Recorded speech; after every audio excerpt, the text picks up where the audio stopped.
I am so excited to be talking to this amazing, talented, beautiful, crazy cool woman, Diana Gladney. How are you? I am doing well, Kevin. I'm so honored to be here. I'm pumped. I am pumped. I am too. We were just talking right before this about our coffee intake. I'm always excited to find a fellow coffee drinker.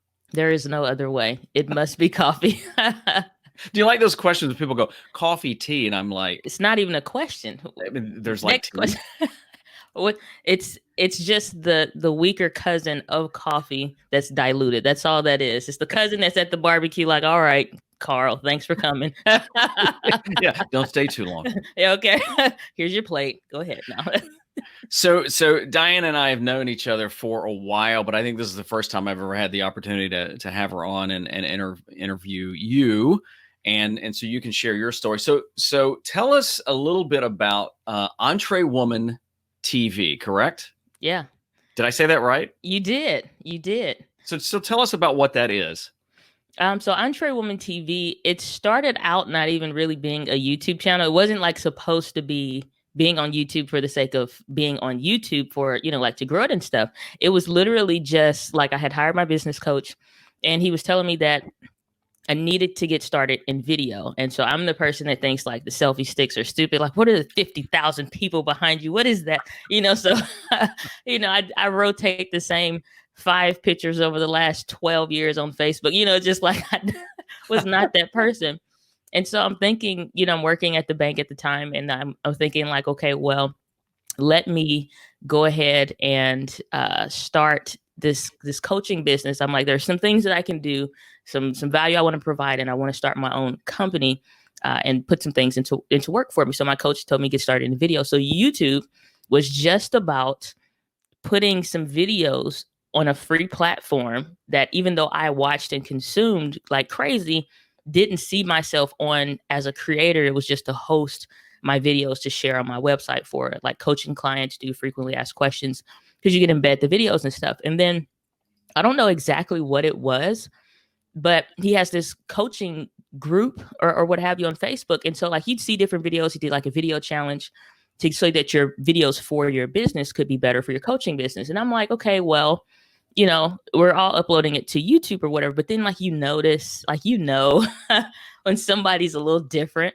And it's just like, what is that? That camera? I'm like, this doesn't. My phone look like it's got Vaseline across it. What is going on here? and, so, and so I'm like, man, what is that? He's like, it's a DSLR, and those were words from heaven to me. Hang on, let me write that down. Right. I'm like, what does that even mean? Where is this world I've never heard of? And so it was in pursuit to get the better quality video, and I just learned that like it wasn't going to be like, oh, just buy this new phone kind of deal. It was like a whole world. And I'm like, people are really doing YouTube and making money, and not just making money, but like they're building a brand, like they're changing lives. Like it's a whole world on YouTube. And I'm like, I want to get involved in this. Like I want, like, there are things that I could share as I was learning videos from as an entrepreneur, not to be a videographer or nothing. I was learning like there's a simpler and easier way, because it was only like either you're a photographer or you're a cinematographer. There was no middle lane. And then you had like beauty YouTubers and stuff that were just like, they figured it out and, they'd say, this is the camera I'm using, but you never learned anything. So I wanted to start sharing like, well, obviously I could create a video around that and that would help my clients. And so it just morphed into transitioning from just only a coaching business to falling in love with video, because as I started doing more videos around here's what I've learned in tech about how to do something, it just like it uncovered this whole huge passion. And then, fast forward from 2016 to now, May 2020, full-time video editor and content creator. And just like the video is my life now. And so it's really been an interesting spin of events. So EntreWoman TV it wasn't about being a YouTube channel, and it wound up being a YouTube channel helping now entrepreneurs simplify their video creation process so that you can reach wider and connect deeper with the people that need you the most. So still do your business, but learn the video stuff so that you can show up in the way you want to for your brand. So here's a question that I sometimes wonder, because I know how it applies to me. But are you in terms of video producing and creating, are you self-taught, or did you Yes. go to school for it and Oh learn no. and take courses? I went to YouTube University, and You got the shirt to prove it. Yeah. I am proud of it because that proves that you literally, like, everything I learned about business was through mentors and coaches and like paying for coaching and courses and things like that. And so, like, when it came to the YouTube stuff, it was like, okay, same rules apply. There is still a mentor, even if you're just owning their books or watching the videos or in the program, that you can have, and then eventually one to one. But yeah, I am a graduate of YouTube University, and one of those forever students that just like I can't get enough. But yeah, completely like self taught, but not really self taught in the sense I just figured it out. But like YouTube opened up so many doors just by searching how to. Yeah.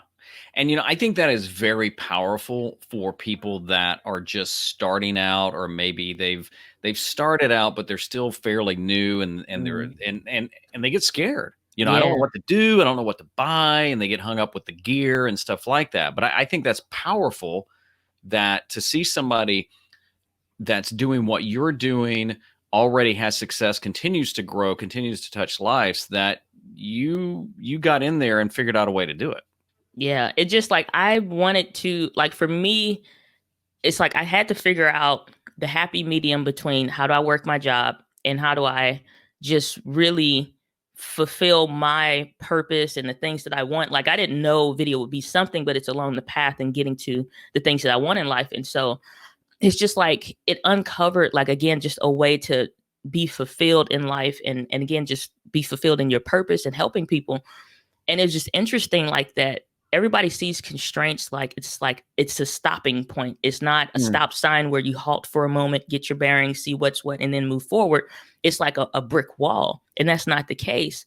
And so, like, my job, I would look at what container do I have. That's why I looked at it. Constraints are just really containers. It's not Mm. a limitation fully. I And love so I'm that. like, so at my job, they would let us listen to stuff. So I could create a whole playlist of YouTube videos, and I could have my journal and pen and paper. None of those broke the rules at the bank. And so I could literally just sit there, because I didn't have a job where I had to interact with customers. So it wasn't like, oh, okay, hold on. What'd you say now, Cardinal? I'll take So your money in a minute. I'm watching right. this video. Yeah, all right. Drop it on the counter. You're be blessed now. Go now. so, so thankfully I didn't have to deal with clients or anything. I didn't have to be on the phones. I had a job which I worked to. I wanted to bless the company that was blessing me to be able to do those things. And so I lined that playlist up. What am I going to learn today? What questions did I have yesterday?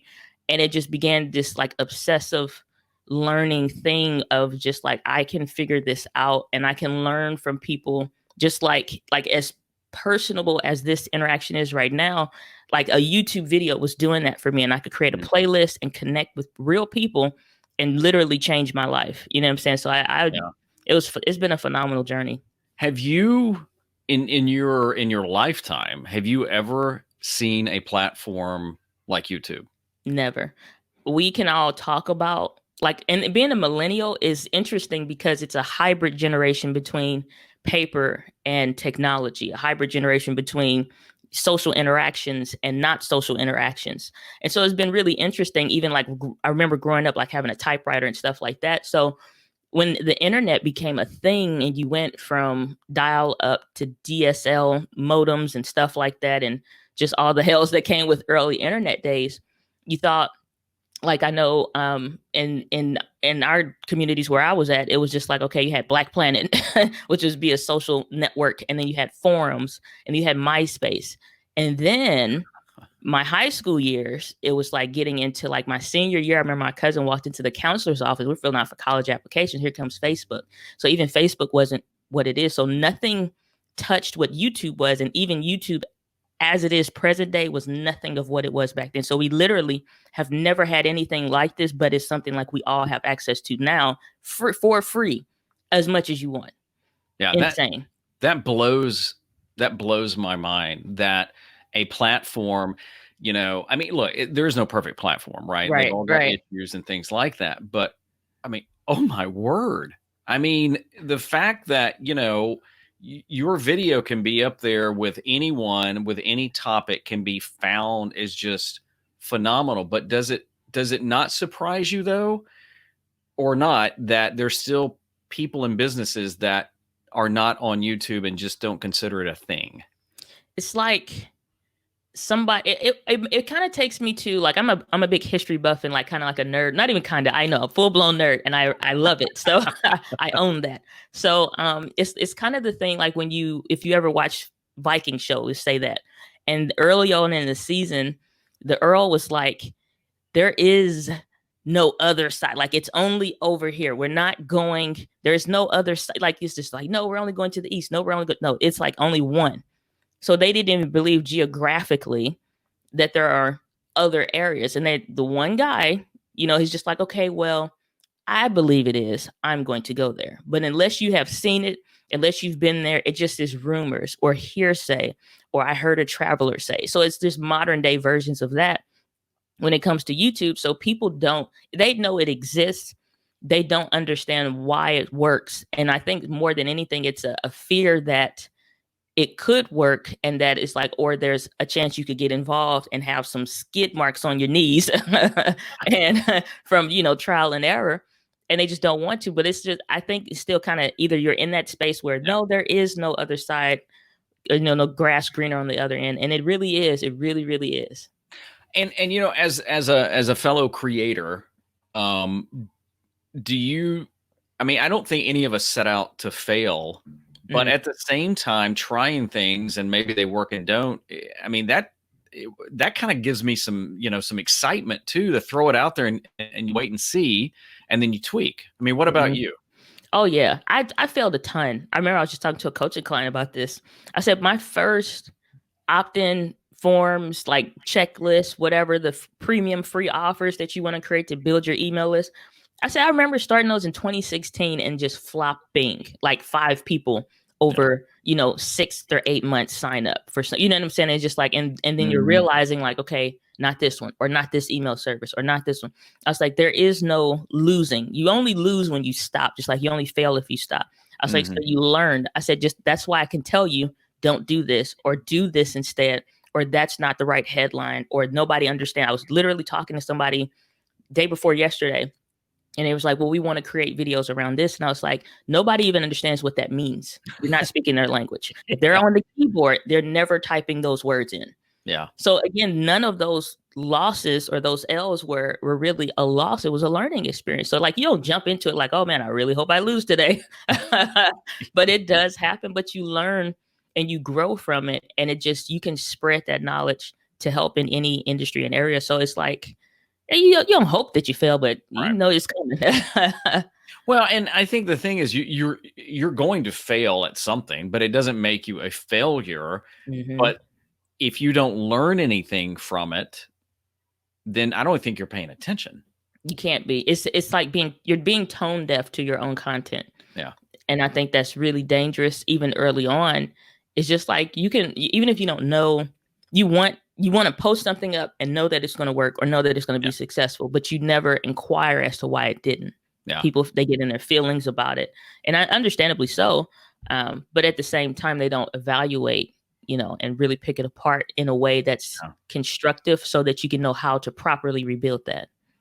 And, I've even heard Sean Cannell, a friend of both of ours, and we're in his group, that he has said, and what has he got, over a million subs and a 7-figure business, and I probably, to me, the premier video ranking expert, period. And he'll even say, sometimes you put one out there and it just doesn't work, so you just move on to your next one. Yep. And it's so interesting. Sean is who actually I learned video from, like on YouTube. He was that guy. Like, so those playlists of like, when my camera was on the way, I was going to comparing Canon cameras and stuff. And I'm like, okay, well, this guy is speaking my language. This guy, I understand, like, I want to connect with him. And it's just like, okay, I created a journal and a notebook, and it's like, Sean is the reason why I got started. And so when that camera came in that day, he was on my TV later on. So yeah, it's never, and then too, it's funny to work with him these many years later. And it's just like, even still, he's like, now, again, you never lose with those losses, really. You learn, And so he'll say now, it's like, I know when it's not, he's like, I can feel it. The thumbnail's not working. Title's not working. Tag's not working. Yeah. And so it's like, you can do so much with that. It's just like, so it's interesting. Yeah. It's like, Sean is my brother from another mother, as I always say. So I've seen you recently do something that I thought was very cool, and full disclosure, it'll be public now. I may steal. Okay. Was your help cast? Mm. I know you live stream a lot, but when I saw that pop up, I thought, wow, what a phenomenal idea. So tell us a little bit of the history of that, and just why you did that, and maybe even how it works. Okay. So I can break down the full thing. It's really not a whole lot to it, but my thing is, like, I'm a ponderer. And so I'll do case studies on anything and anybody for any reason to just further really think on something and not just be topical in the thinking. So knowing, like, I had already been practicing and working on live stream, like into that when I first got started, when it sucked, when I remember my images looked green, my videos looked green and stuff. It just like I was still live streaming then. So it's like you work through those muscles and you're building endurance and knowledge that you don't really know why you need at the moment. So I didn't understand all of it, again, just listening to your coaches and taking them at their word for why they're saying it, and it comes into fruition. So fast forward, I wanted to do a community like where I could do stuff like that and bring on people in my community and we openly talk together. So it's not just a monologue. And so much of video already on YouTube, yeah, you can comment and yes, you can do things to build engagement, but I didn't just want engagement. Like, I wanted it to be a for real community, and I wanted my community to feel like they had just as much say so in the content, and not just like what video should I create for you, but you become a part of that creation process as well. So it was something I really wanted to do. Even up to like a year and a half ago, I got, notes in my journal about.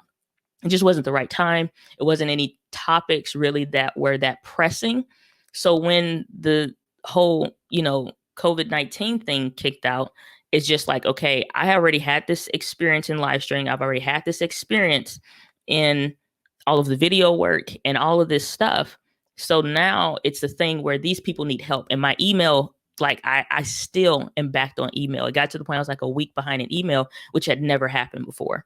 And so, like, I'm literally behind in emails. I can't keep up with the YouTube comments. I said, I think now is the time to hit the green light on this and go ahead and create this help cast. Because again, it's like you got live broadcast.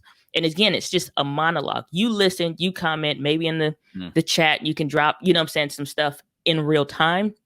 But to say and get on camera and know that you're really being heard and a part of the conversation and community, I wanted that for them.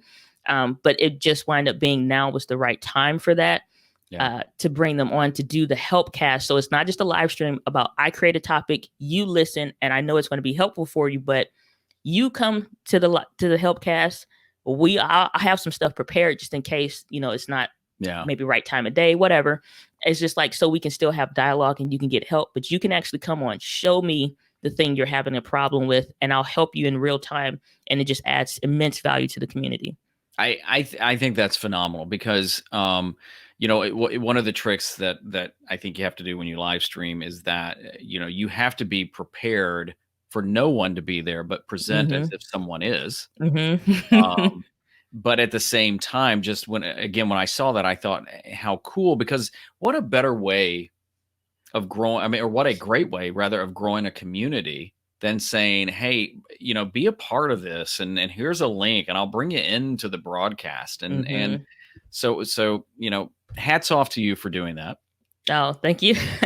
So something I asked you once, and Okay. I wanted to say, you gave me this response to, and I forgot what the question was, but it said, you got to be there and show up for folks to know that you can continue to expect to see you. And I think I was asking you about live, your live streams and this and that. And it was about just being there and showing up. So speak to that a little bit more. So, yeah, I definitely remember that conversation, because it was like most people, especially like in clients, people in the comments, doesn't matter, email, want to know, am I going to get my money's worth for doing this? Is it going to be some kind of return on investment, which is a big business term for everybody? They want to know it's going to be something in it for them. And that's the complete wrong approach when it comes to live streaming content, because you're going to get a benefit, you know what I'm saying, over time, but you need to understand more than likely if you're going to do a live stream, you're doing it at a loss. And it's not at a loss to the community. It's not at a loss to anything other than what you think you ought to get financially, you know what I'm saying, for your time. Now, I say that knowing that everybody accounts for their time, like, and automatically some people are probably like, well, screw it then, you know? so, so knowing that the thing is that you have to show up when nobody is there. You need to show up when there's a few people there, because live streaming is very different than a recorded video. I can see the timestamp up to the second. It took 6 minutes and 23 seconds for you to do that video, and I can scrub. In a live stream, trust has to be built and developed for me to show up with no expectations other than you're saying you're going to deliver on this topic title in a way that's valuable for me. And I don't know how long it's going to take or anything like that. So doing your live streams when nobody's there helps you, one, not just you get used to it, you know, start building up the endurance for it and the flow for how you want to do your shows or whatever. But it also lets your community know how you will value their time. And so it's an investment in them first, which is always like a principle and premise I teach. It's like you have to do everything with a them first premise. How is this going to serve them first? If you can figure out how it's going to serve them first, they will in turn start to serve you, or this thing will start to serve you, because you got to think, like I said, I worked at a bank. So even at making good money in America per se is, or what, you know, is considered good money per hour. It's like in one of the last live helpcasts, I wasn't expecting it, just like super chat donations, which is like a tip jar, so to speak, if you're not familiar with that. Yeah. Or for those not familiar with that. But it's just like, oh, here's $20, here's $20, it's just like money just starting to pile in from everywhere. And then like getting emails, and it's like people just like, I want to donate money, and they're like, what's your PayPal link or whatever. I didn't ask for any of this. I'm literally there because, you know, it's like, I want you to get help. Like, got pastors asking for help. You have school teachers asking for help. You got yoga instructors asking for help. And it's just like, you know what I'm saying? It's an easy answer for me. And for me to just like, you know what? I could watch Deadwood for, you know, over and over again. So it's like, but why not take these same 2 hours that may have been blocked for my leisure time, and I'm going to give this to my community to help them in this time when they really do need the most help ever.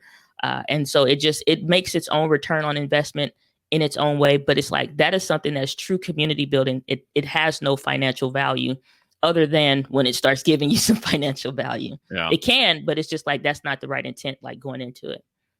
So for somebody that's starting out thinking about video, or again, they've just maybe kind of dipped that toe in it, what advice would you give them about video? Them first. How can you serve them first? That will solve a lot of problems. The them first premise, again, it says, how can I help this that I'm creating to serve them first? The them is your ideal audience member, your ideal customer, your ideal viewer. So if you think about that every time before you ever hit record, before you ever upload, for any descriptions that you write, for any captions on a post on Instagram, anything, if you understand the them first and you lead with that, that automatically starts to make everything make that much more sense. And it makes your audience, it makes it easier for your audience to start receiving and digesting your information, because you're speaking their language. You're explaining things in a way that they prefer things to be explained. You're helping them in the way, if you ask them on a phone call, that's what they would say, because you know, they know nothing about being a dentist, and so they don't understand the value of flossing. And so you describing it to them in a certain way is just like, you don't want to take that picture at, now you work at Forbes and it's just like your headshot and you got, you know, teeth that don't look the way you want. So it's just like, again, them first, they want that. If that's all your clients or corporate clients or whatever, then it's just like, oh, so it makes instant connections easier, everything so much better. And it gives you freedom and flexibility in being yourself on camera, so you don't have to pretend to be somebody else. That is phenomenal. So tell everybody where they can find you and how they can connect with you. Well, I would say, since we're talking about video, one of the best ways to stay connected on a weekly basis would definitely be EntreWoman TV. on YouTube. And if you just search my name, Diana Gladney, as well, that also comes up. And then also you can go and find me at dianagladney.com, and then that'll kind of lead you anywhere and everywhere else. Excellent. Listen, I'm a fan of yours, even though I may not be the demographic for your channel, but the heck with it. But I'm a big fan of yours, and it's just been great to connect, even off camera, and just message each other and stuff like that. Thank you so much, Diana, for being here and sharing your knowledge. And I hope you guys check her out and check the channel out. I'll put links again in the description so everybody can see it. Thanks for being here. Oh, it's been an honor to be here, Kevin. Thank you so much. I appreciate it.